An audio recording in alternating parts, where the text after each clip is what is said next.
33واں باب۔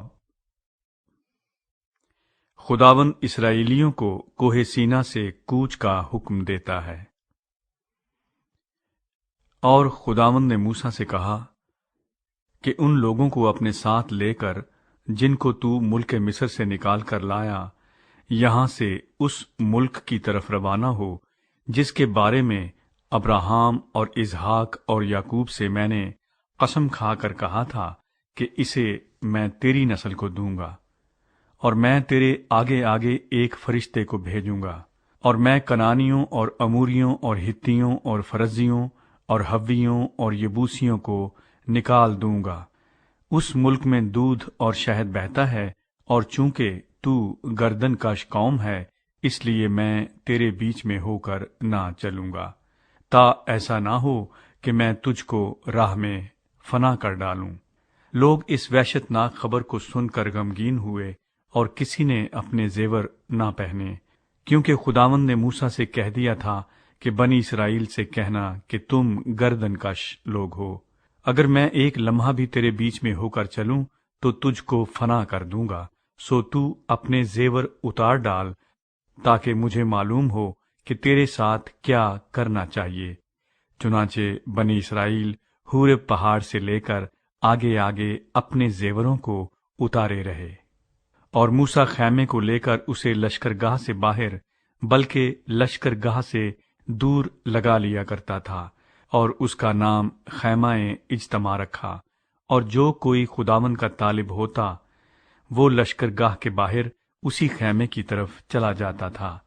اور جب موسیٰ باہر خیمے کی طرف جاتا تو سب لوگ اٹھ کر اپنے اپنے ڈیرے کے دروازے پر کھڑے ہو جاتے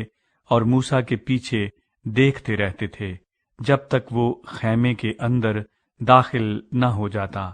اور جب موسیٰ خیمے کے اندر چلا جاتا تو ابر کا ستون اتر کر خیمے کے دروازے پر ٹھہرا رہتا،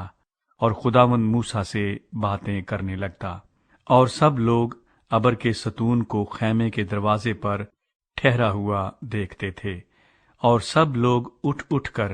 اپنے اپنے ڈیرے کے دروازے پر سے اسے سجدہ کرتے تھے۔ اور جیسے کوئی شخص اپنے دوست سے بات کرتا ہے، ویسے ہی خداوند روبرو ہو کر موسیٰ سے باتیں کرتا تھا۔ اور موسیٰ لشکرگاہ کو لوٹ آتا تھا، پر اس کا خادم یشوع